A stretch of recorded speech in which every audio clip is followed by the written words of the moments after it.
একটা ভূমিকম্প হবে পৃথিবীর পূর্ব দিকে। পৃথিবীর পূর্ব দিক মানে এই যে ভারত, পাকিস্তান, বাংলাদেশ, শ্রীলঙ্কা, ইন্দোনেশিয়া, ঠিক আছে, এই সিঙ্গাপুর, এই যে কন্টিনেন্ট মালয়েশিয়া, এটা পৃথিবীর পূর্ব দিক। এদিকে একটা ভূমিকম্প হবে। তারপরে 7 পৃথিবীর পশ্চিমে একটা ভূমিকম্প হবে। পশ্চিম মানে বোঝেন না?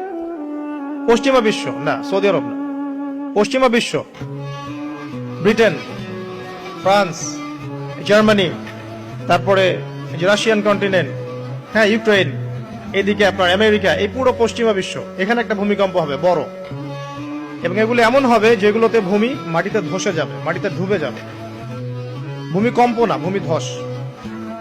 8 পৃথিবীর মাঝখানে মধ্যপ্রাচ্যে একটা ভূমিকম্প হবে, যেখানে আমাদের সো কল্ড আমিরুল মুমিনিনরা থাকে, এদের এখানে একটা ভূমিকম্প হবে ইনশাআল্লাহ। আর 9 ইয়েমেন থেকে একটা আগুন বের হবে। ইয়েমেন থেকে একটা আগুন বের হবে, যে আগুন মানুষকে হাসরের মাঠের দিকে তাড়িয়ে নিয়ে আসবে। আরেকটা বলেছেন 10 নম্বর, সূর্য উঠবে পশ্চিম দিক থেকে। সূর্য উঠবে পশ্চিম দিক থেকে, তাহলে আর সময় নাই, পৃথিবীর সময় শেষ।